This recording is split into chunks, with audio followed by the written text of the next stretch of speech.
But I really don't have any regrets. I really don't. I've lived exactly how I've wanted to. I've tried my hardest every single time. I didn't win the matches that maybe I should have always won, but I really gave it my all. So that for me is enough.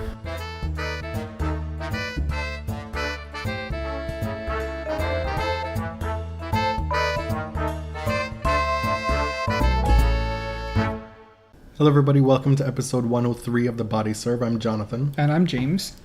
These are not at all the circumstances under which we expected to be recording today. We had planned an episode that was going to be more salty, more gossipy, more messy than normal. And then overnight we get news that one of my all-time faves, Jana Novotna, died at age 49 of cancer. Total shock. I had no idea that she was ill. I didn't. It seemed that most people in tennis didn't, and that it came as a big surprise. Today there was an outpouring of remembrances and fun stories of folks who knew her, who played with her, who competed against her. And I just wanted to get this at the start of the show, to get my thoughts on what had happened as well, because she was one of my first favorite athletes ever. In thinking about this, I just keep thinking, how do you remember Jana Novotna? She's one of those players that, had it not been for the last couple of years of her career, we would remember her entirely differently from how we remember her now. For much of her career, she was known as, unfortunately, a choker. And we've talked a lot on this podcast about how much we hate that, about how certain athletes get defined by their failures in the big circumstances, and it's not fair. And for her, she had one of the most high-profile failures and quote-unquote choke jobs in sporting history at the 1993 Wimbledon final, where she was up, I believe, 4-1 and 40-30 against Steffi in that final, against somebody who she had a terrible career head-to-head record. This was going to be her moment to finally shine. And she started to not be able to find the court, to hit the ball over the net. It was really... I didn't watch it live. It was a year before I started watching tennis. But you would never be able to escape a high-profile Jana match without that being brought up.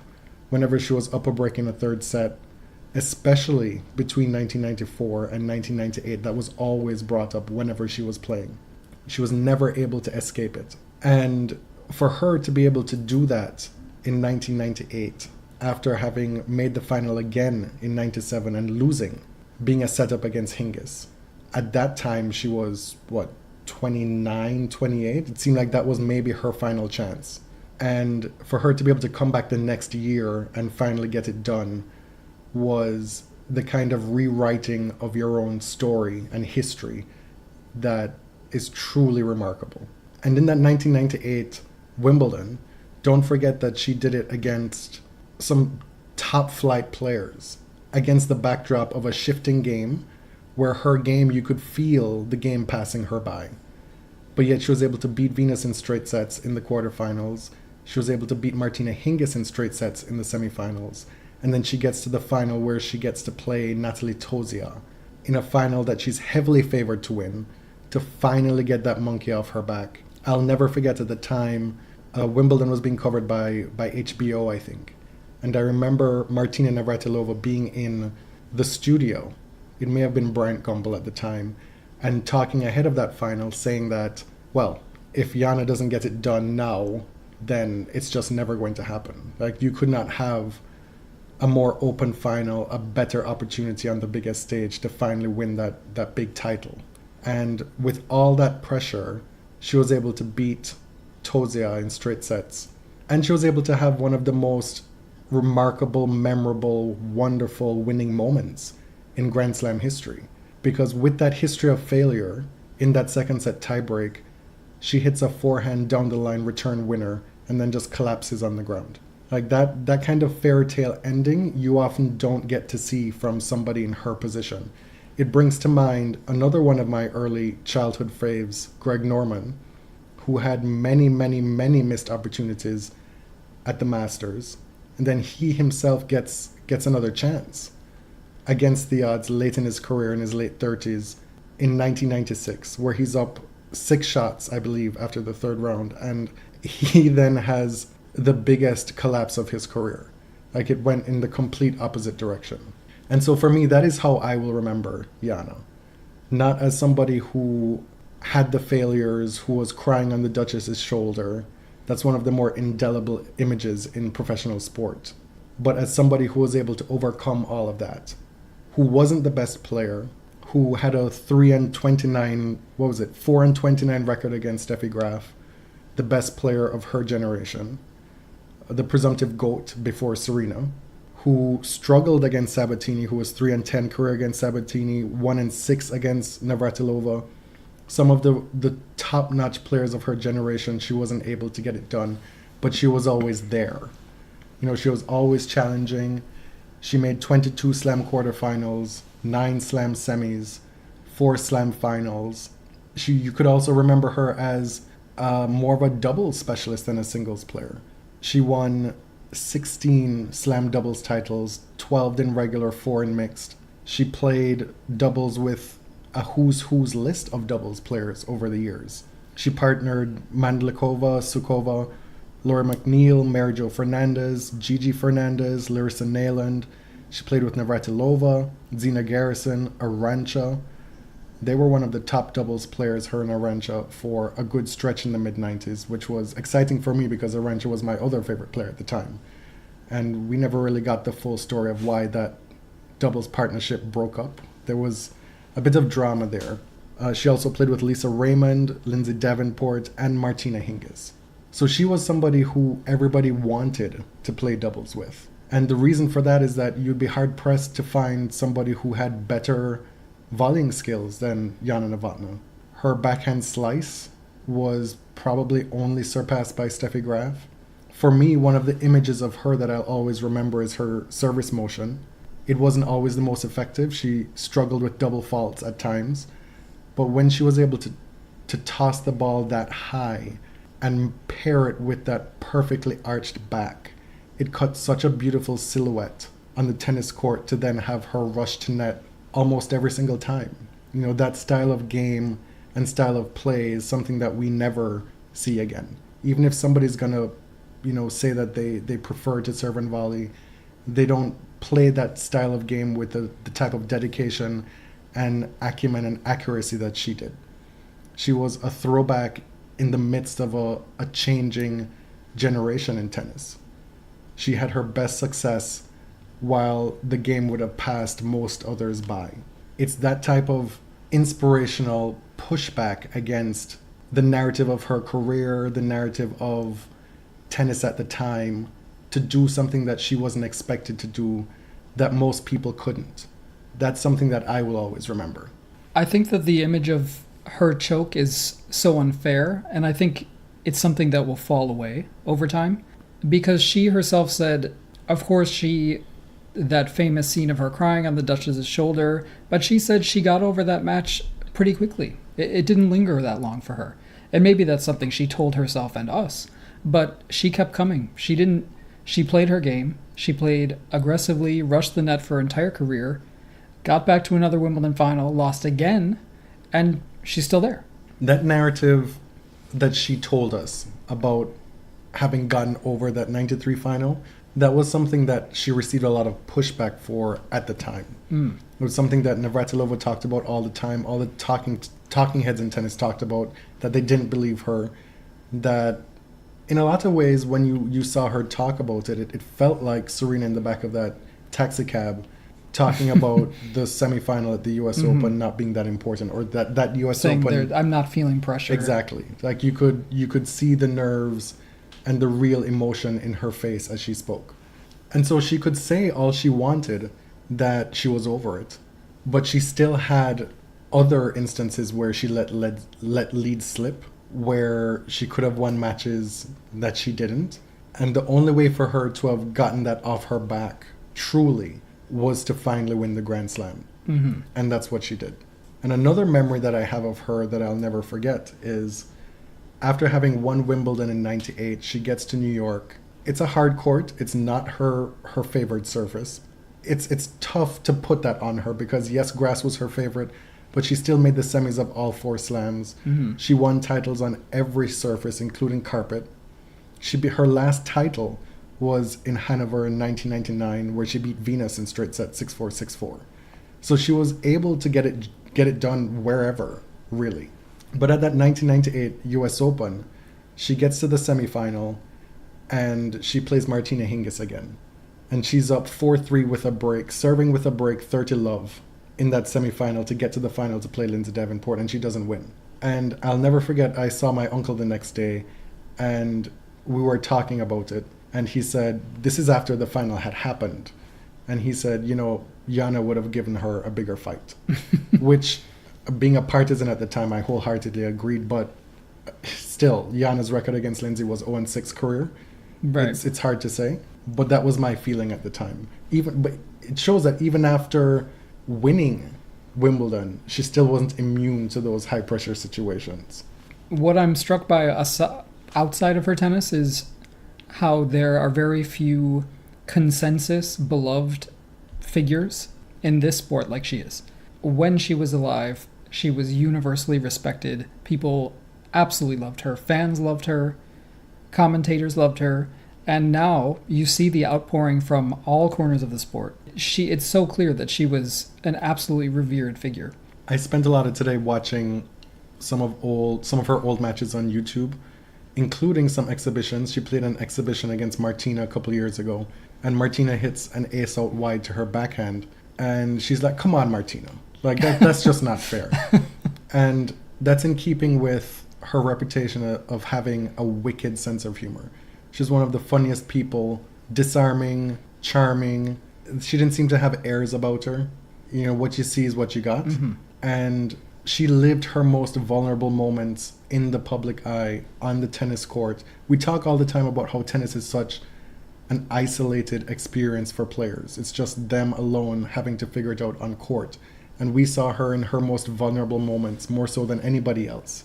And that's part of why she was so beloved, because she handled it with such grace as well. Mm-hmm. When she lost the 97 final to Martina at Wimbledon, there was this little playful jab that she did where she tried to steal the trophy from Martina. Mm. And at that time Martina would have taken the trophy and whacked her over the head with it to keep her at bay. But it could have been her last shot, and she was still able to bring the levity in the moment. A couple of other things that you may not have known about Jana. She won the year-end championships in 1997. She's a tennis Hall of Famer. She won 100 career titles, 24 in singles, 76 in doubles. She's an Olympic bronze medalist from 1996. And she also won 2 Olympic silver medals in doubles, partnering Sukova. It would have been a crying shame had such an accomplished player gone her entire career without having scored the biggest prize in her sport, because she was that good. And for all the reasons that I've delineated in the first 15 minutes of this episode, that's what I'll remember about her. And I will carry with me the inspiration that she provided me then and going forward. A few days before that, tennis had already lost a pretty major figure in Pancho Segura, who was 96 on the other end of the spectrum, lived a very long life, died of complications from Parkinson's disease. He is probably most known now for being Jimmy Connor's coach and being, aside from his mother Gloria, one of the main architects of his game, and an extremely influential player in style.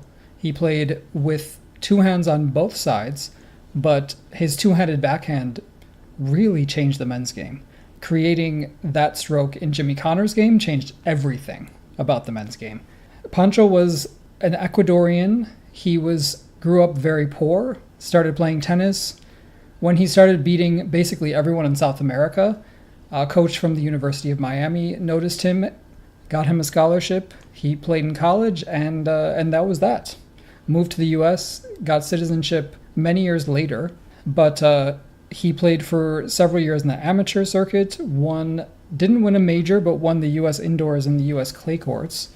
And once he went pro, he was really one of the best in the world. He beat Pancho Gonzalez a few times. He won the U.S. Pro Championships 3 times. You can see a lot of, in his obituaries, a lot of the legends of his day at the time say that Segura's two-handed forehand was possibly the greatest stroke they had ever seen, the greatest stroke in the history of tennis. So his influence looms large in men's tennis these days. So we salute Pancho Segura, and man, it's been a rough week in tennis. Yes.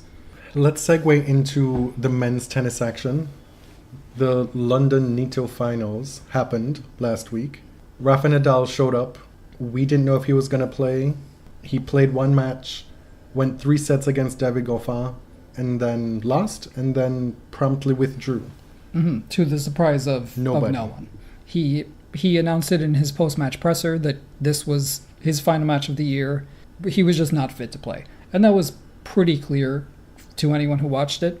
David Goffin came in nursing a knee injury as well. So he had trouble with Rafa, and he looked like he was sort of struggling as well, but that changed. The very next match he played in round-robin action against Grigor Dimitrov, he loses 11-2. Right. And at that point, I'm thinking to myself, after having just watched Zverev being unable to make a dent in Federer's game, having had so many chances against Federer and not being able to close it, I was like, well, what a sorry state for men's tennis right now. Right.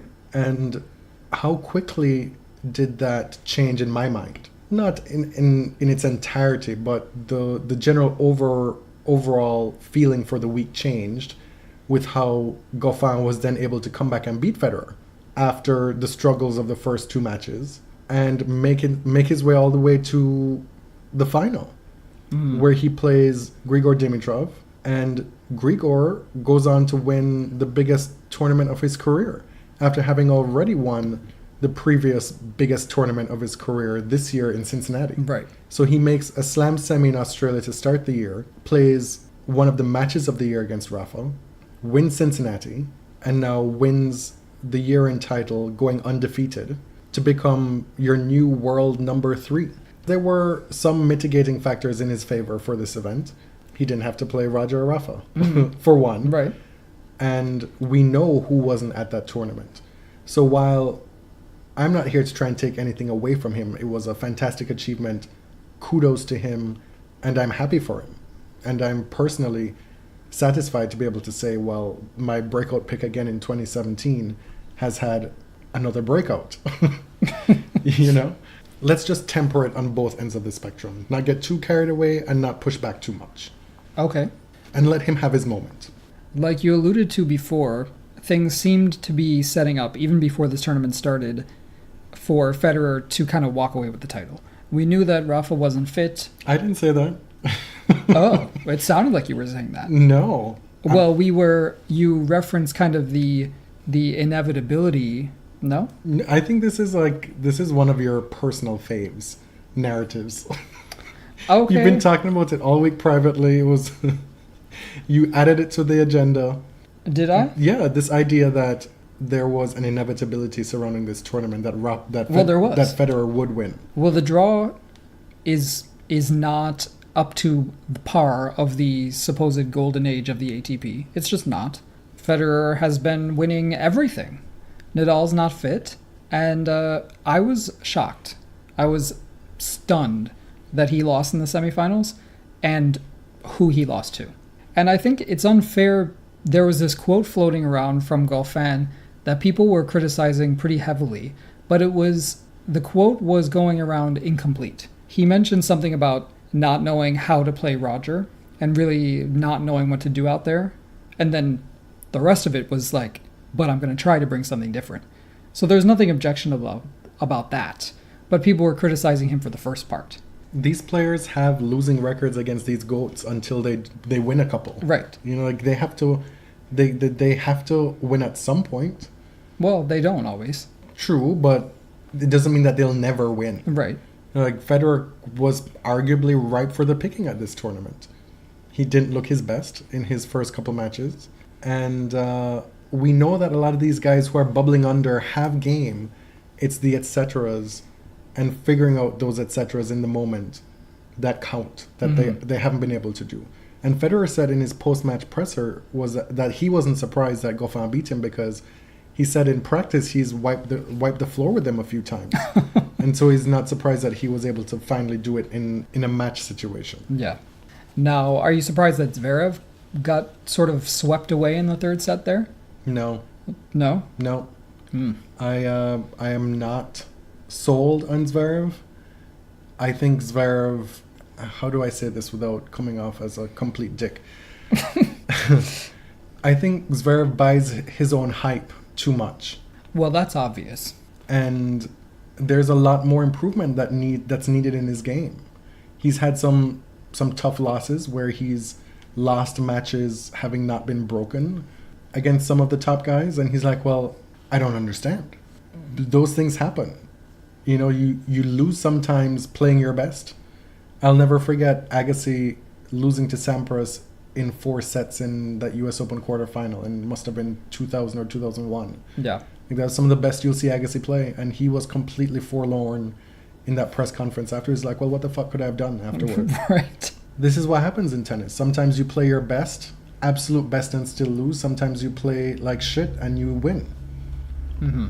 And I don't think he's figured out the ambiguousness of tennis. You know? I think he thinks he's good, he should show up, and he should win. You know, like he needs a few hard knocks, some licks to kind of ground him a little bit, and he is probably going to come back better and stronger. But that it happened at this tournament in this year, not so much. I wasn't surprised. Well, Jack Sock was on a roll after Paris, won 2 matches, beat Zverev and Cilic, and there he is in the semifinals. I can't say that I was surprised to see him again, because he has been playing so well and the momentum was on his side. He flashed his butt to Federer, and I just resented that we were talking about an ass that we shouldn't really be talking about. There are so many more worthy ones. It's a perfectly fine ass. Is it? It's perfectly fine. I mean... I don't want to sound like a party pooper, but that is actually very unprofessional behavior. It's Really? It's not an exhibition. This is a real tournament. It's not the next gen finals. You can do. I don't care what you do there. Yeah, you're sounding like an old person. Well, like a purist. I'm the one who was a British subject here. Like, I'm the one who should have this If you're reaction. a purist, I'm surprised that Roger found it amusing He literally just turned his back. and bent over and showed his butt. He didn't bend over Yes, he all did. the way. Not all the way. It was a slight bend. I say there's an argument for it being what's the word? A hindrance. Listen, you're playing arguably the GOAT. He has a short ball at the net, entirely open court. Federer lost that point because he made a mistake. It didn't have anything to do with Jack Sock's butt. The fact that he turned around, bent over, it doesn't matter. Like Jack, there was no reasonable plausibility that him turning around should have affected Federer. I'm not saying it's that big a deal. I feel like you're just salty that Jack is doing so well. You're just not here for it, which is fine. And this is manifesting itself in other ways. Okay. Whatever. So how about that final? I didn't see it. So I was we at got work. we got a new TV over the weekend as a Christmas present from my parents, and I got to watch the final on this big new TV, and it looked amazing. And it was actually a very entertaining match. I wasn't sure what to expect from it. It wasn't the matchup that maybe I was looking for, but I'm a big fan of Grisha. I've really come to appreciate David Goffin's game. He manages to generate a lot more power than you think. I've waxed poetic about his backhand on this podcast before. Yes, you have. Having seen it up close and personal in Toronto, overlooking the practice courts, looking right down the barrel of that backhand. Watching him just hit it over and over and over for 10 minutes. It's something to behold. I think when Grigor puts everything together, he has the more impressive looking game, but Goffin is a shot maker. He's very adept at the net. He plays a nice little attacking game, which for a guy his size is no small feat. And in the match yesterday... What'd you say about his feet? Very funny. In the match yesterday, he was more successful when he ventured forward. When he took time away, sometimes that elicited great passing shots from Grigor, but other times, you and the point. That's the risk of chipping and charging, right? The first time they played in the tournament, it was love and 2. They play again in the final. You get a 3-set final, competitive, filled with emotion. The embrace at net afterward, amazing. Grigor jumps over the sideboard to go run into his mother's arms. It was about as good as you could get without the big names in the final, right? And you get this narrative now, if you're one who believes in narratives and want narratives, that Grigor is ready for 2018 to take another step. Is that from me? Is that where the narrative came from? No, I mean this is the knock on tennis scribes, right? And tennis pundits, that they believe in the almighty narrative. Right. You know? And we saw a narrative upended in this very tournament, with the big guys either not playing or not doing well enough. The interesting bit for me coming from this final now is the ranking situation on the men's side. Because we have Grigor, who is up to number 3. If Goffin had won that final, he would have been up to number 5. This is somebody who had struggled for so long to just get into the top 10. This could have been huge to keep him there as a potential perennial top 10 player for a year or two, you know? And so, as it stands, the year-end rankings, we have Nadal and Federer 1 and 2. Nadal has a 1,040-point lead over Federer, which looks good to keep him at number 1 into the spring. Because Federer is going to be defending 2,000 points in Australia, Rafa finals points. So for Federer to overtake him early in the year, he's going to probably have to at least make the final in Australia again. If not win it again, because he's just going to lose a bunch of points. Grigor is at number 3. Alex Zverev. Do people just not call him Alex Zverev anymore? Is it exclusively Sascha? I guess it's always. I guess he's famous enough now to call him by his preferred nickname.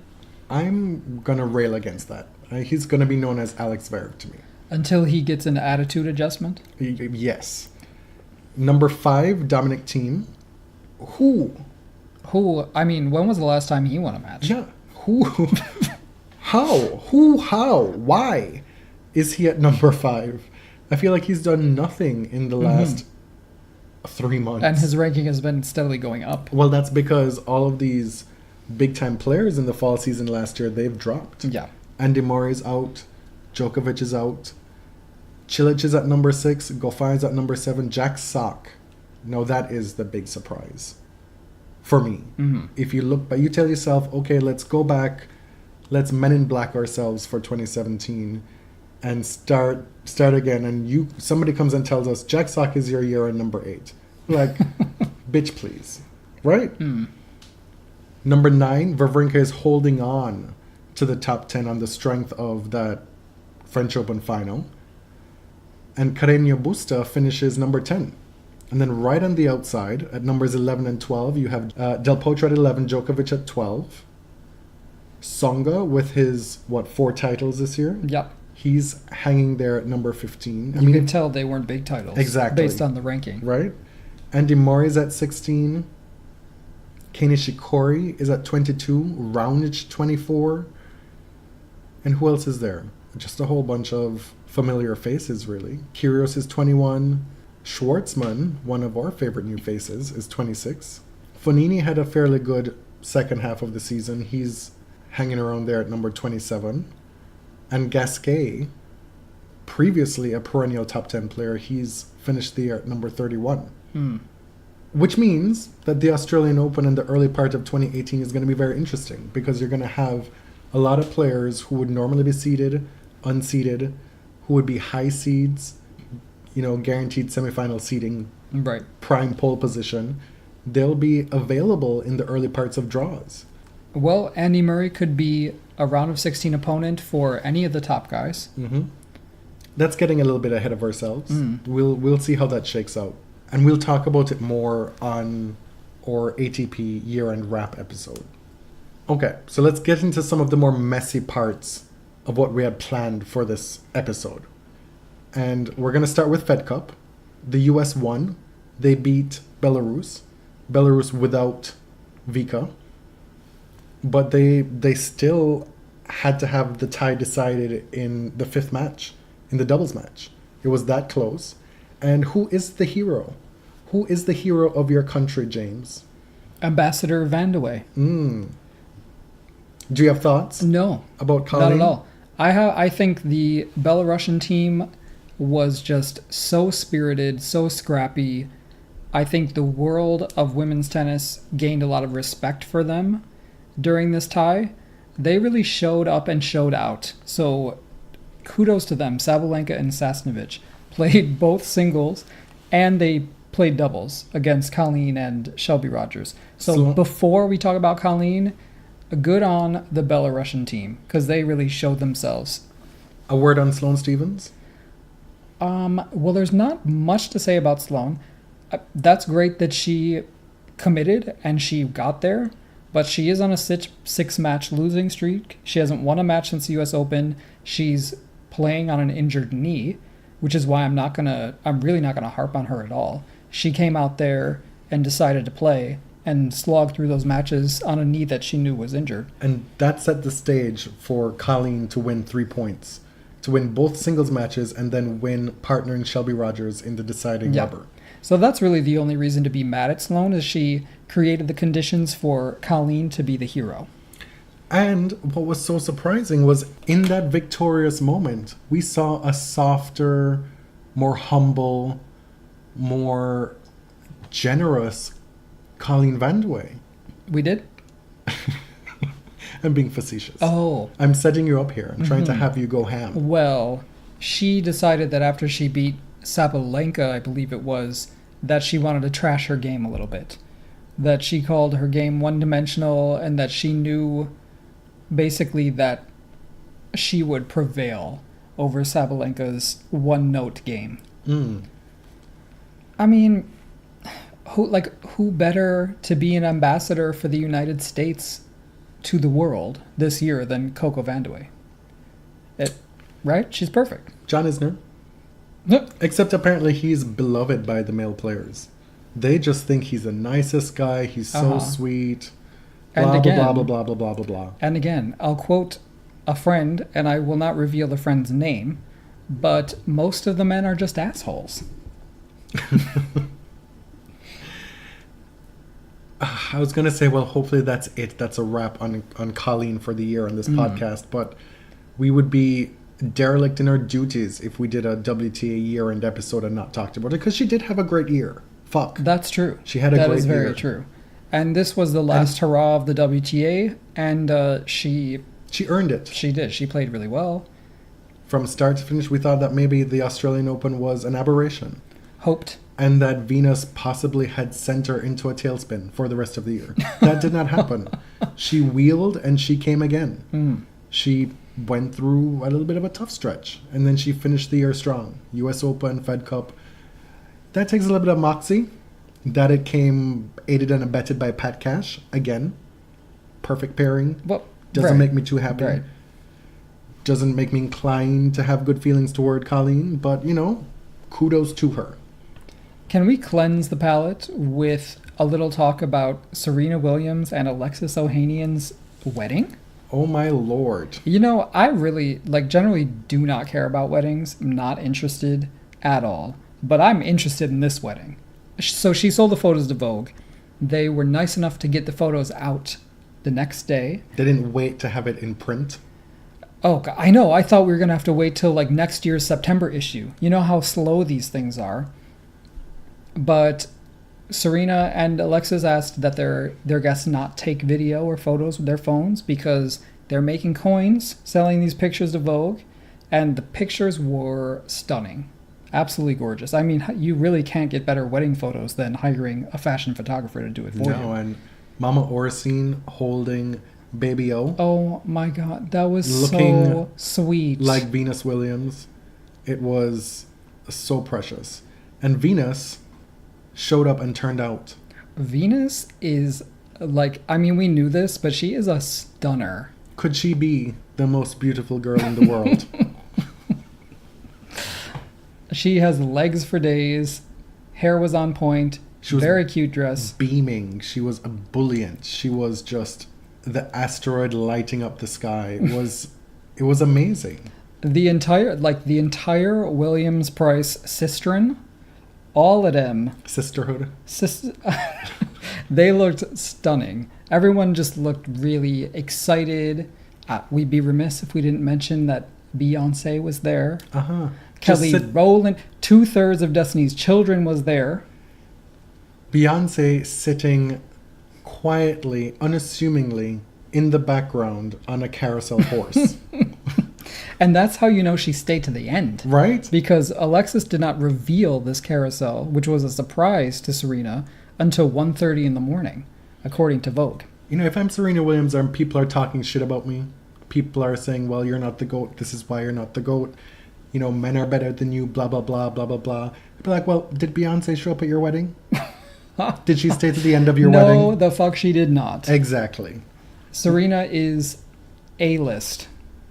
Cynthia Erivo was there, and she sang, which to me is just like the pinnacle, is the bee's knees. You know, this will always be one of my life regrets.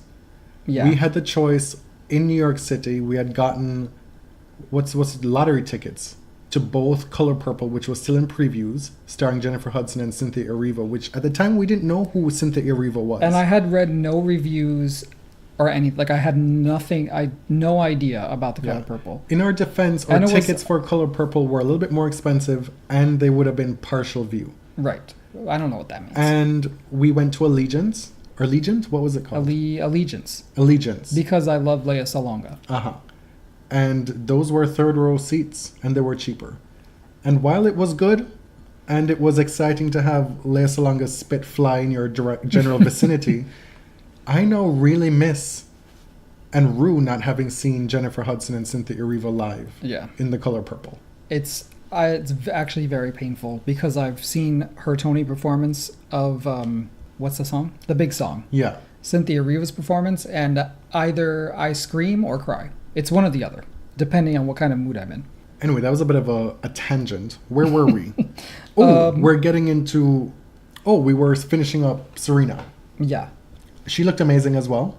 She had looks. She had bedazzled Nikes that they designed for after she took off her big high shoes. She had the cocktail dress, the gown with the train. That's a wedding I would have loved to have been at. It looked like a good time. It goes without saying. Yeah.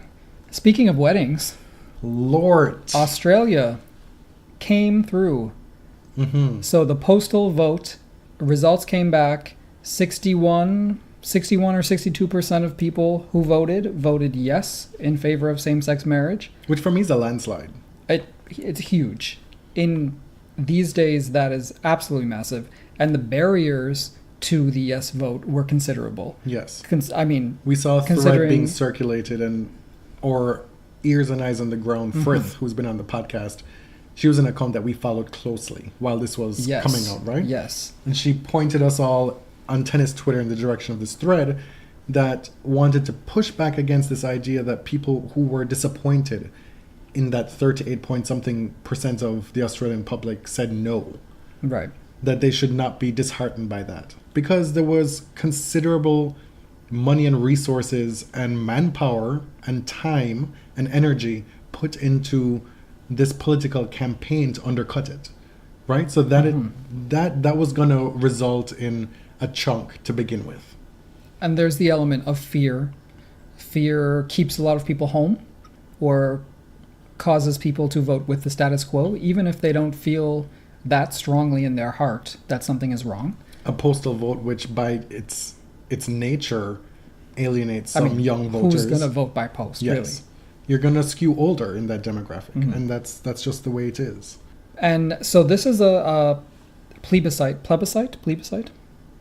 I learned that word first in Italian, and I didn't realize that it was also an English word. I've studied English in 3 different countries, and they all say things differently. Oh, correct. I don't even know how to say Caribbean anymore, or how I originally said Caribbean, if it was Caribbean, whatever comes out works. The point is that it's a non-binding vote. It's kind of like a referendum that doesn't really count legally. It's a very strong suggestion. Exactly. But the Prime Minister said they will be taking this to Parliament and they expect to pass it. And they hope by the end of the year. And, I hope they get it done before Christmas because Christmas will then be canceled. I hope that it gets done, period. Mm-hmm. You know that Margaret Court said Mother's Day and Father's Day are canceled. Oh my God. Christmas and Easter are also canceled. I don't know what Jesus' resurrection has to do with same-sex marriage, but that is also canceled. We've talked privately that maybe one of the things we should have on this podcast as a preamble at the start of the show is to say, well, hey, we're biased. These are biases. Like, don't come for us to say in a 1-star review on iTunes, like, oh, they're biased. Yes, we're biased. That's part of the show. That's part of our shtick. We overcome it. And we believe that in order to have meaningful discussion about sport, you need to accept and acknowledge your biases, right? Mm-hmm. There's that. Below that, we should put fuck Margaret Court. Yes, one of the guiding principles of this podcast. Exactly. And the third being multiple things can be true. Those are the three big things about the body serve. Yeah, I like that. That's the brand. The brand. Yeah, now. That's our brand. I'm realizing that Margaret Court is really just a capitalist and somebody who craves attention. But I think most of all, she wants to drive eyeballs and attention to her church and make money. So let's not do that. Yeah. So congrats to all of our LGBT brethren and sistren in Australia, to our straight people, our straight allies who were there, and to Casey Delacqua, who's been fighting this fight. And who's been on the receiving end of Margaret Court's fuckery. Mm-hmm. Who called her by her name in those papers. And let's keep the pressure on. Let's not get comfortable. Let's see it through to the end. Yes. We have a special request from Aisha Qureshi. I hope that I pronounced it properly. One of the things that came out this past week is the renewed, the extraness, the Dimidal phenomenon has just been metastasizing in bromance. Recent weeks. Yeah. No, I didn't want to use that word. Wow. That has a pretty negative connotation. What? Metastasize. Fair enough. I do not like bromance. Oh, out of all that, bromance is the thing you had a problem with. Bromance. And I hate being called a bro. Well, bromance is a stupid word. I was being facetious. When men are like, hey bro, what's up? Like, I'm not your bro. I usually look behind me and who dat? Say, who dat? Are you speaking to me or someone else? Anyway, so Rafa invited Grisha to train with him in Mallorca early in the year. And since then, this thing has just blossomed. Mm-hmm. Well, I would say that Grigor's love has blossomed, and that's kind of it. Mm-hmm. All along, he was being compared to Federer. He was baby-fed, whatever, blah, blah, blah. He was in the wrong goat camp this entire time. He stared down the Nadal barrel in Australia, and you would think that after having suffered that just gut-wrenching loss, that maybe you want to keep your distance. Or maybe Rafa would want to keep his distance, with this young and coming so close. But there they are, together in the middle of the year, helping each other, one would presume. And now Grigor even has the bottle thing going on. Did you see that? Oh, yeah. He does bottles on his changeover. Grigor is kind of like a little baby, like a little boy, looking up to his big brother. Okay. But I don't know, something about that boat. I don't know what happened on that boat. I need to see in the Mediterranean Sea pictures but on that boat. It has absolutely revolutionized Grisha's game. Rafa showed him some secrets. He must have. I mean, Rafa is a little withholding, I would say, in this relationship. He's not as demonstrative. Maybe it's different behind closed doors. But Grigor shouted out something at Rafa's press conference. Did you see that? He said, Rafa is fearless. And Rafa just turned around, gave like a stink look, and went back to saying what he was saying. Well, we've seen Rafa in press. Rafa is very serious in press. He is. And I don't think he was in a very good mood this tournament, which why should he be? Anything else you want to say about the Dimidal phenomenon? I like it. I like that, obviously Rafa is our fave, or top fave, and we've always liked Grisha. Mm-hmm. So that those two would carry on this friendship, it's nice. Yeah, Grigor seems like a really sweet guy, and he seems pretty genuine with fans and press. And with the two of them in a room at any given time, the hot quotient is just off the charts. So the next step is to give us boat footage. Yes. That's what I absolutely need. Somebody needs to sell that footage. Somebody has it. It must exist. Was somebody not flying a drone over the Majorcan coast? Where are the Majorcan paparazzi? Where are those people who followed around Diana? That's taking it a bit too far. I mean, Diana died in a tunnel. It's been 20 years.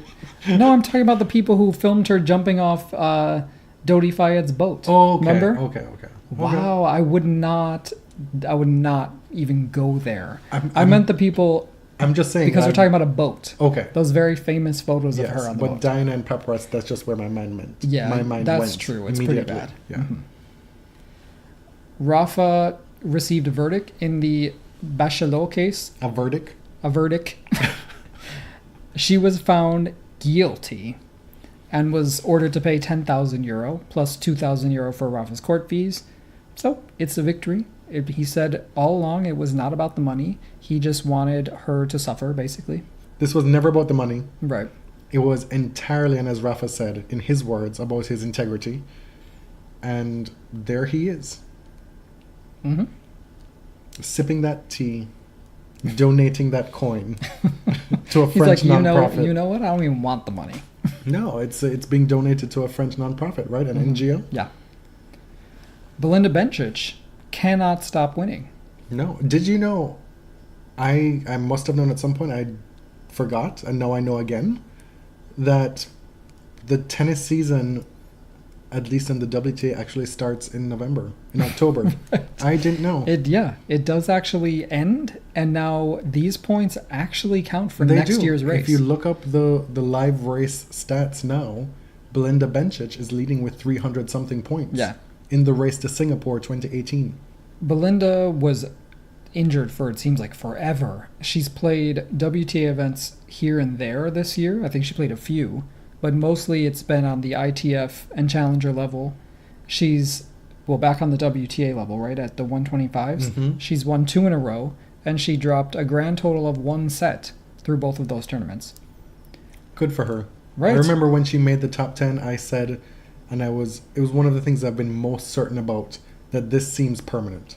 Like Belinda making the top 10, like she's here to stay. And of course, the one thing that could stop her was injury, and it did. That was something that was out of her control. We know her talent, we've seen her talent, and she's absolutely one to watch in 2018. In other tennis news, Caroline Wozniacki, fresh off winning Singapore, announcing her engagement to David Lee.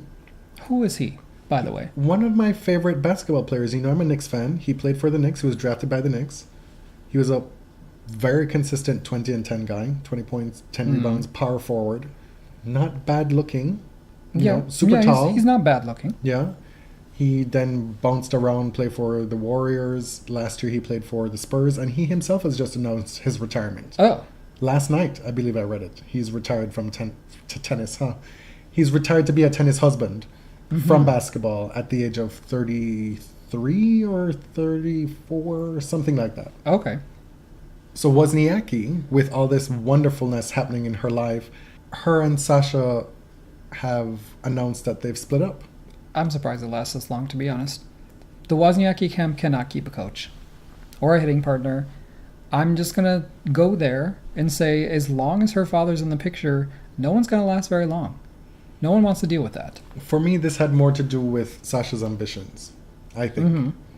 And, you don't have much control on that team, first of all. Yes, there's that. And then I also think that, rightfully, he doesn't want to be known as a hitting partner anymore. Mm-hmm. He probably wants to become that head coach.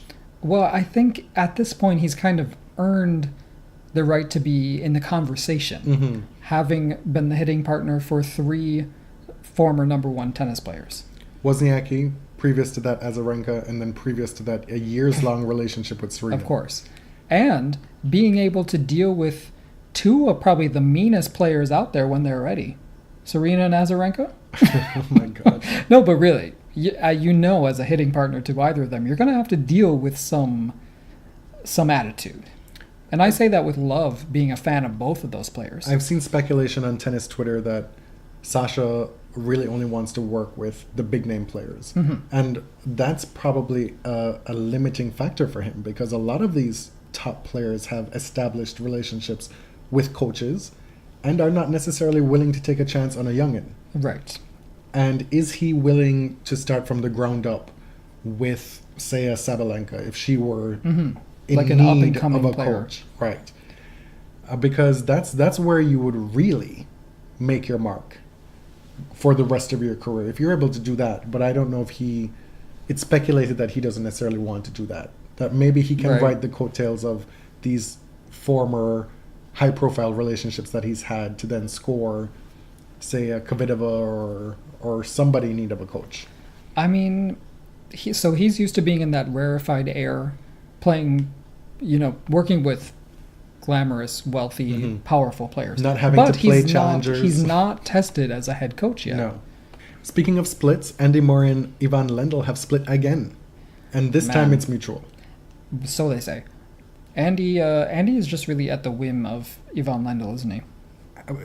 I imagine it must be tough for coaches to begin with to commit to a travel schedule, let alone when somebody's injured and you don't know when and how you're going to plan your year. Yeah. And for somebody who is so established, who's old, who may not be into that traveling life at this point, that might have been a factor as well. Who has kids and who plays golf. Yeah. That's important in retirement. Right. And so now all eyes are on Andy, who is coming back next year, who played his exhibition against Federer in his kilt, and who donned a wig in that exhibition as well. He got down low for a few very nice backhands, Andy, on the run. He's coming back in 2018, and who is he going to then have in his camp? Is he just going to go with Delgado? Is he going to be the main guy? Or is he going to do a Maresmo type hire or another super coach type hire? Has Delgado earned his stripes to be able to man the ship? We shall see. Well, he certainly is loyal. And, I mean, he's been there through all these coaching changes. I don't know. Radek Stepanek has retired. He is 38, going on 90. And he's a two-time major doubles winner. He was successful in singles at one point. I believe a top 20 player. He was.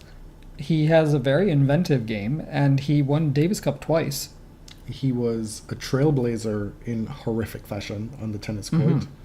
Some of the most just crazy-looking shirts you'll ever see, he wore them. He also dated and wed a slew of WTA tennis players, was marked as responsible for some of their decline and demises. Which is sort of a reverse of a very common archetype we see in women. Yes. The femme fatale. He was really the most eligible bachelor in Eastern European athletics. Apparently. I mean, Hingis, Kvitova, Vaidisova. so he must be doing something right, if you know what I mean. You shall speculate about that. Dominic Thiem and Kiki Mladenovic came out as a couple. What am I supposed to say to this? Uh, Are we heartbroken? I'm so confused, really. I don't really have a problem with it. It's not really my business to have a problem with or approve of or whatever. It's really none of our business. It's weird. I didn't think... Don't do that. No.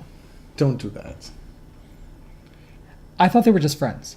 The type of friends that you get through an agent to Stop. cover Who's certain things. doing that now? I don't know. I don't know. Well, whatever. It's not new. We've seen signs for months. Yeah, she's been around in his player's box for months now. So they have confirmed that they are dating. And man, let's hope the two of them can help each other win a freaking match. At this point, they are two peas in a pod. And for Gunter Brusnik to be talking about he don't pay attention to Dominic Thiem's mental state. How disappointing, how myopic. Seriously. You can honestly look at the last 3 months of Dominic Thiem and say that there is nothing wrong, or that the mental aspect of sport is not very consequential. That's what he said. He's not that interested. Maybe Dominic should look into a second opinion. From a coach who doesn't run him ragged 11 months of the year. Yeah. And pays a little bit more attention to his general emotional and mental well-being.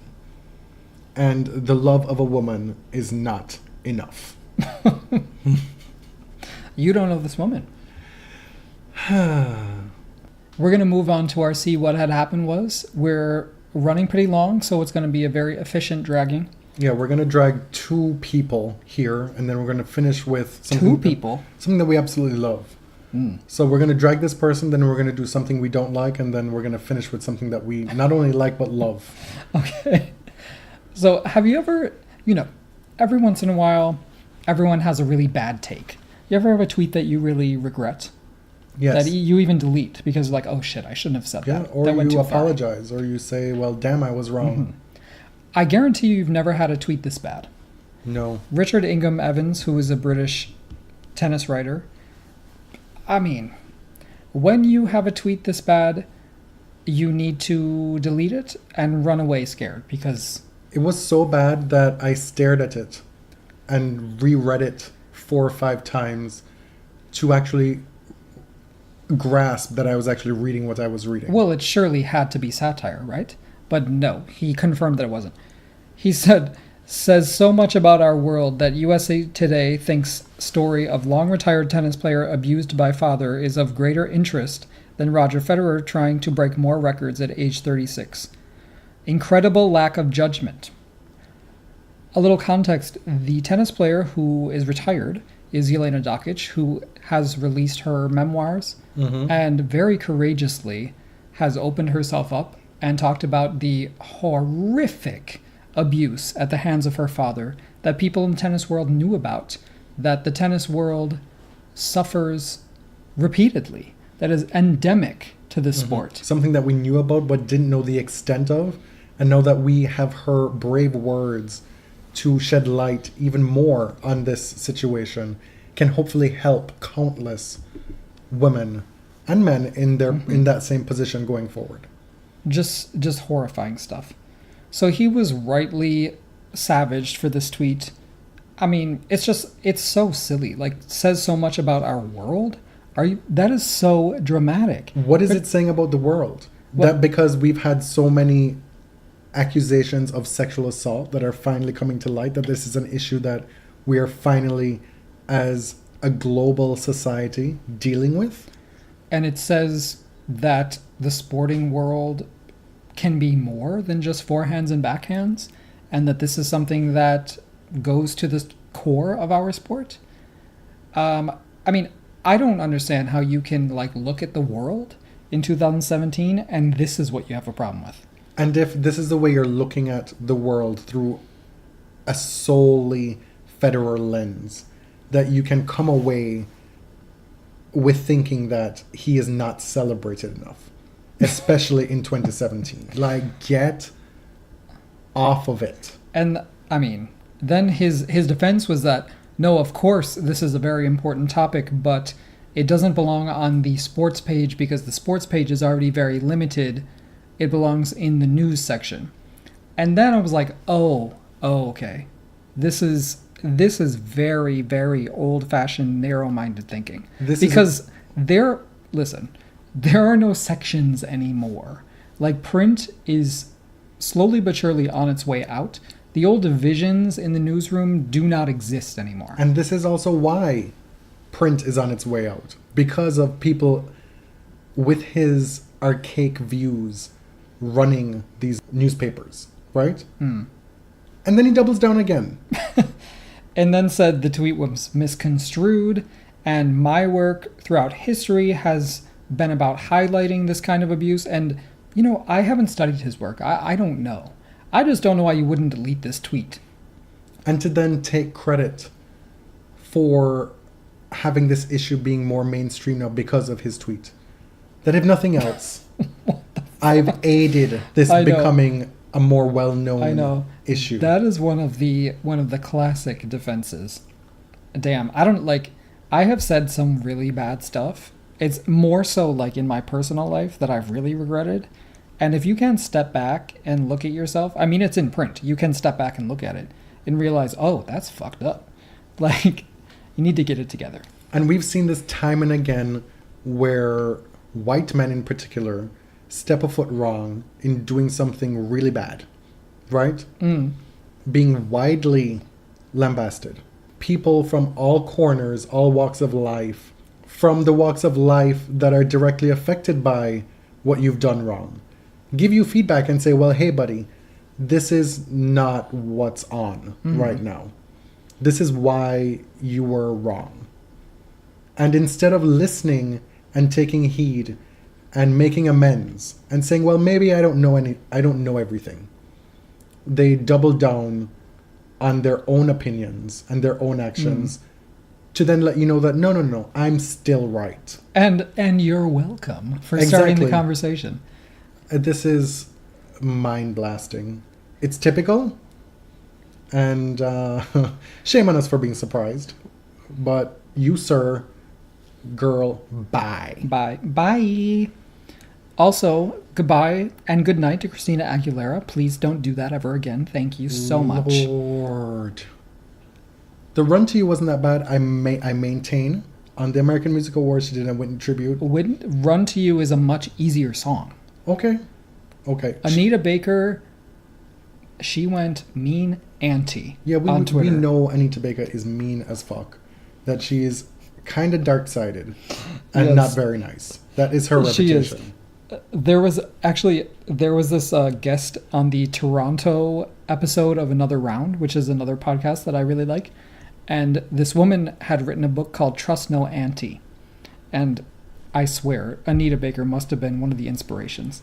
The I Will Always Love You was horrendous. And as Ms. Baker pointed out, it wasn't even in Whitney's key. Imagine if she sang it up there.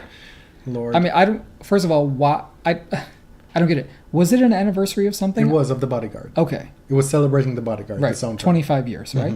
So why was she chosen? Listen, I can give you a list. I don't want to be here like shitting on Christina unnecessarily. That's fine. I've long maintained that she's overrated. I just think it was... She's one of the people who was obviously influenced by Whitney and Mariah, who took the runs to places that never needed to go. And now that she's in vocal decline, which all good, not even great, good singers experience. Yes. It is part of aging. As a songstress, as a diva. Unless you're Gladys Knight, which is just, quite frankly, defies time and reason. But it took chutzpah to put herself in that vulnerable position to attempt to climb Mount Whitney. 15, how many years into her career? 20 years? Who's being shady now? She's been 20 years. Gina Bottle was what, like 99? 99 probably? Yeah, almost 20 years into her career. So she's been around a while. Yeah. To attempt that at this point in her career was eye-opening. And in parts, it was calamitous. In other parts, it was serviceable. I just feel like Whitney is very, very, obviously extremely difficult to cover because her versions are so definitive. Either have someone do it in a very different style or just don't. You know, like it's for anyone, even the best. Like Jennifer Hudson kind of gave the definitive tribute shortly after Whitney's death. That's Jennifer Hudson. Not everyone is her. That wasn't even a thing we didn't like. You just brought that up off the cuff. I had to say it because it was so disrespectful. This thing that I dislike, and I've disliked this dude for so long, I absolutely abhor James Corden. And we are fresh off of watching season 2 of Stranger Things, and those kids continue to do amazing things. We've seen just so many press rounds of these kids doing other things and doing them so well. We find out now that all the boys can sing. And dance. That the girls can sing. That they're models. That they are probably going to rule the world in the entertainment industry for the next 10 years. And so we have the boys coming on James Corden's show. And as he do with his karaoke carpool karaoke or whatever, where he has some of the biggest, brightest talents in the entire world come on his show and he fucking tries to drown them out. Yeah. You know? It's really so he can sing over them. Exactly. I see this clip circulating of these boys doing a Motown routine. And Lucas is there. They're all there just... I mean, they don't necessarily look comfortable per se. They look nervous. I mean, they're young kids. Yeah. But they're doing a great job.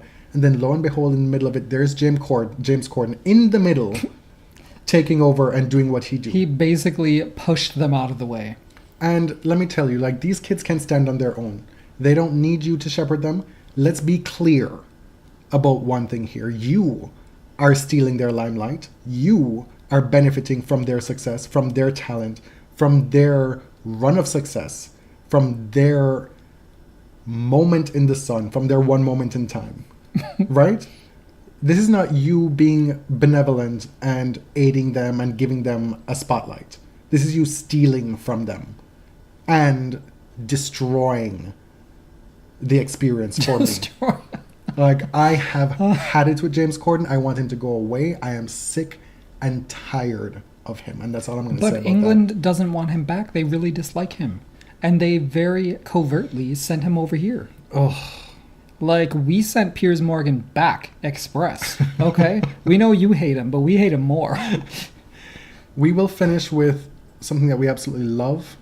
We breezed through all 4 seasons of Scam, which is a Norwegian show that started as a web series and took off like gangbusters for its depiction of a teenage life in high school in Norway. And again, these kids, they were playing their age, are incredibly talented. They dealt with gritty issues. They dealt with mental illness. They dealt with coming out. The entire season 3, some of the best TV we've ever seen. It was so affecting, so heavy, so uplifting all at once. Beautifully acted. It's very, very unusual to see not just coming out, but gay romance depicted that way. And, you know, not just sex, just the experience that so many of us were not allowed to have, that magical beginning of a relationship as a teenager. It's something that I will always rue and regret not having experienced, being able to have a teenage romance. And so to see those butterflies leaping off the screen between 2 boys was just, it was such a treat. But the show is revolutionary in form. When it was being produced, it was released in pieces on YouTube, right? In Norway. And then the entire show would air each Friday. The way that they handled social media, I've never seen anything like it, because the creator understood kids and how kids use social media. They created real Instagram accounts for the characters of the show. And the show is so popular that it's being spun off in multiple countries across Europe. We're getting a stateside version that's in development right now. And we got a couple questions on our Twitter account about Scam. Yes. So if you have not seen it, you may not want to listen if you're planning, because there will be some spoilers. But do track it down. I can't give you a link to watch it legally. Yeah. You have to get creative. Just Google Scam English subtitles and you'll find your way. Well, or if you happen to speak Norwegian, you Yes. can watch the original. Just so you know, there's 4 seasons. They were produced in 2 years. So the showrunner was very prolific. But each of these 4 seasons, they're told through the experience and perspective of one of the main characters. So season 1 is Eva. Season 2 is Nura. Season 3 is Isak. And season 4 is Sana. Right? And so Ben Bolson tweets to us and asks, which storyline did you find more compelling? The dissolution of Eva and Jonas, or the formation of Nura and Wilhelm. Well, that's a good question. I was really drawn to Nura from the beginning, and while it did get a little old for me after a while, I thought that season 2 was more compelling. I'm not really into like the brooding, good-looking, damaged guy like William, But I just thought their season was more interesting. Also, let's be clear, William was fucking creepy in parts and exhibited behaviors that are often part and parcel of abusive relationships. Yeah, not necessarily physically, but just Emotionally, I didn't like he was a lot of stuff always he did. physically too close to her. Yeah, like just a little imposing, right? Yes, always. Mm. And the whole not using words and not being clear about what you mean and think, it's not cute. Like the whole brooding masculinity thing, it's like, oh. But it's kind of an age-old archetype, right? It is, yes. And the minute I saw William in the first season, I was like, yes, this is a guy who teenage girls probably go mental for, right? And is it in a lot of ways, the show bucks a lot of the conventions. It does, But is yeah. it any surprise that Noura and William would end up together? Because she is the most gorgeous girl at school, and he is, as they would present him, the most gorgeous guy at Right, school. they are the it couple. Yeah, and so in spite of Noura's objections and the way she thinks of herself and views herself, this is who she's going to be. I liked Eva a lot, and I grew to like Jonas even more like throughout the seasons, but I don't think that their storyline had the heft. No. And I mean, it was the first season. It was just introducing these characters, so I don't think that's a flaw. No, I remember enjoying season 1 a hell of a lot. Yeah. And I couldn't wait to get into season 2, and then I realized, well, the show gets a lot better. Also, what did you think about the use/love of hip-hop in the show? If an MTV show about white teens had them singing along to rap lyrics, in particular ones that use derogatory terms, it would be headline news in the States. Yeah, I hear that. There definitely were a lot of N-words in the, what do they call it, diegetic music, like in the background music, but I never heard characters rap along with that, thank God. I think it's probably a really different context that's played in Norway, where teenagers probably have very little understanding of those sort of racial markers. Not that that's an excuse. I mean, they knew enough not to say those words out loud. The context is different. It is, yeah. And I mean, it does go to show like the proliferation of U.S. black culture in different countries. Like that's the signifier of cool. I mean, these were like 16, 17-year-old kids talking about Nas's Illmatic. And Missy Elliott is everywhere in the series. Yes, and the important albums of 90s hip-hop. Like, it's mystifying. Finally, do you also feel that you are becoming fluent in Norwegian only to realize that they were throwing in random English phrases?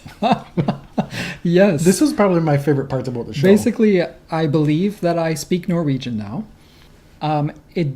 You did start to pick out certain things, but yeah, the English words that they choose to use were hilarious to me.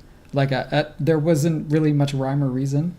I guess Scandinavian people are just so conversant in English that it's so easy to just throw in words, or maybe sometimes they even make more sense in English. Yeah. What are some of the things, the big overall things from the show that you enjoyed? Well, listen, I love teen dramas. I love movies about high school, Heathers, Mean Girls, Dawson's Creek.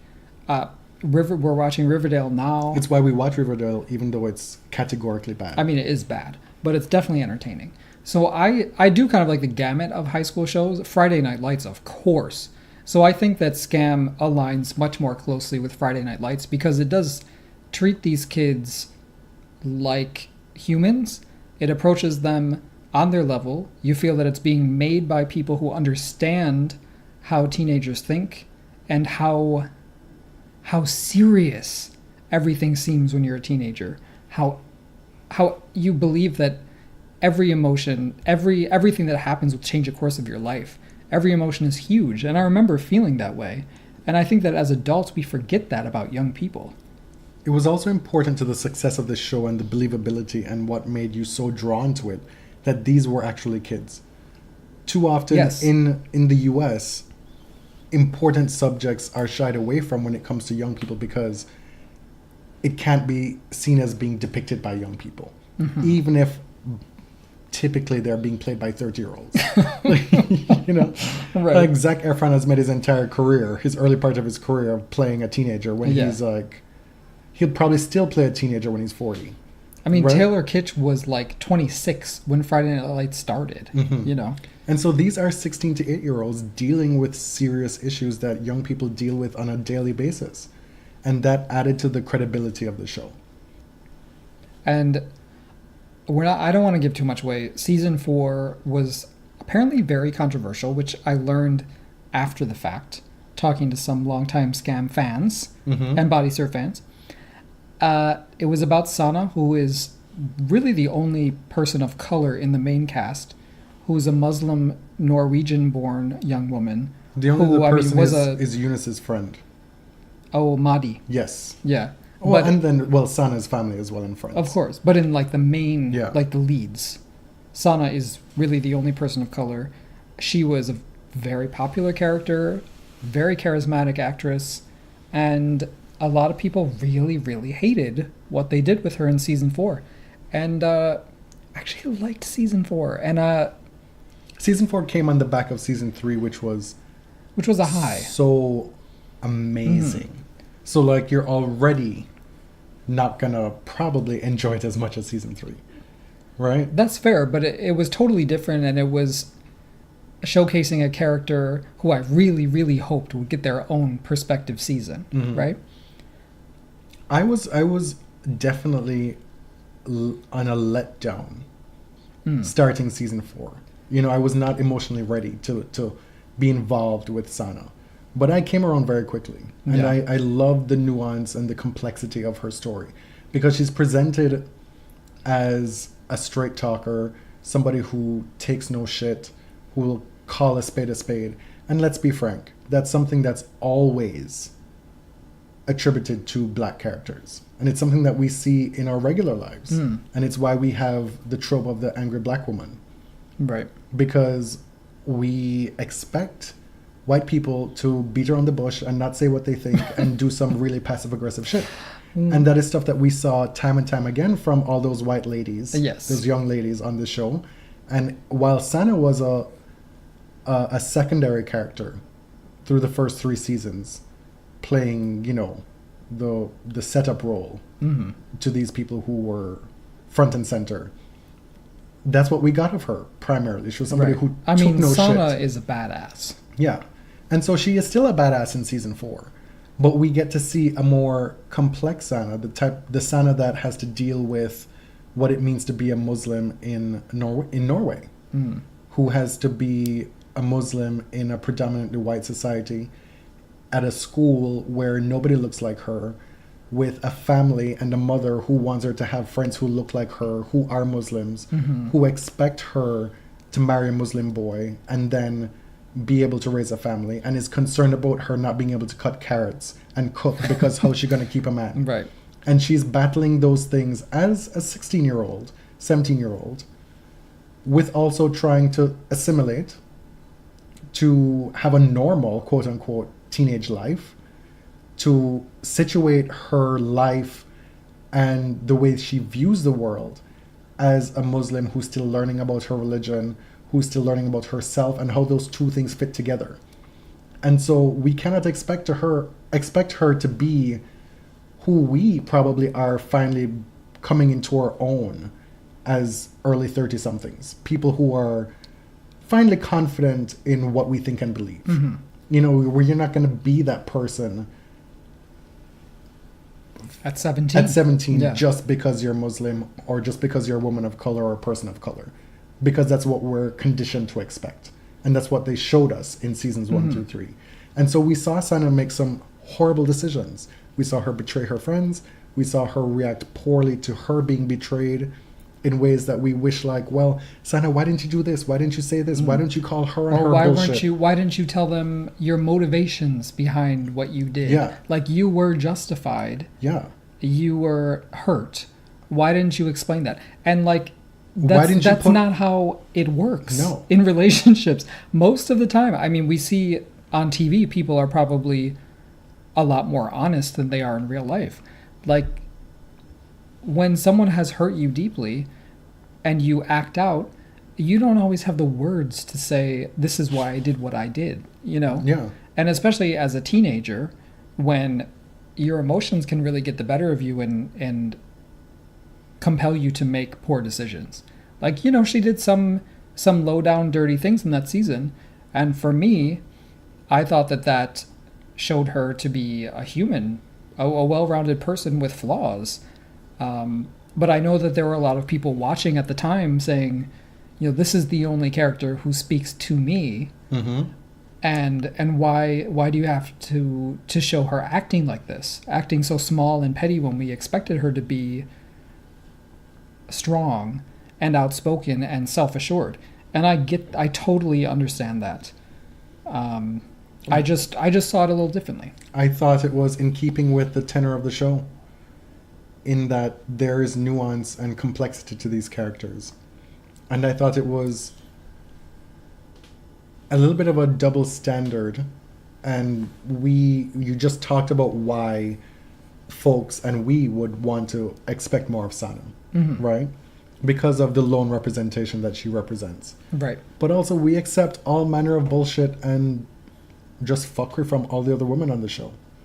Well, everyone on the show. Yeah, like they're being teenagers, running around being two-faced, keeping secrets, like lying to their friends, what have you, but they get free passes for a whole lot of stuff. You know? So it made me think a lot, put it that way. And it's not like the representation or the only representation that one should hope to have of what it means to be a Muslim girl in Norway. Right. It was their representation. I mean, that's the thing with the very sparse representation of people of color in Western media in general, is that you have a show with one person of color in a lead role. That person takes on a lot of responsibility to be a lot of things to a lot of people.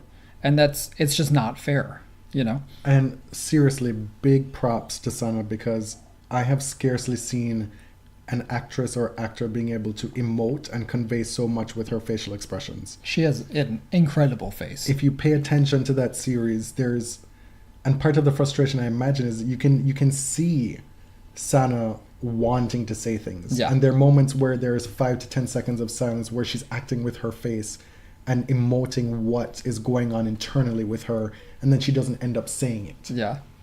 And that's so frustrating. It is. But that was a credit to her, a credit to the writing, and part of what made the show so great.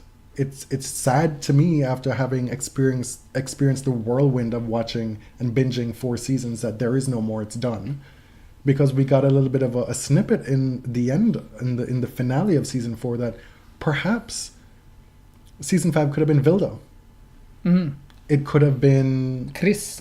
Yeah, and it also could have been Evan. Like, there were. Yeah. You get the impression that there were more stories to be told. But I am forever thankful that I was able to watch this, and thank you to Fabian for recommending it. Big time. Big ups to Fabian, who's a Scam superfan.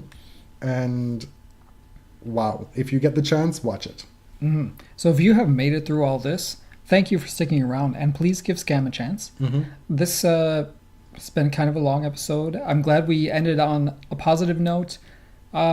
It's really basically the first death in tennis that has been really affecting for us. Today was a rough day. And especially for you. So, thanks to Jana Novotna for being her. Till next time.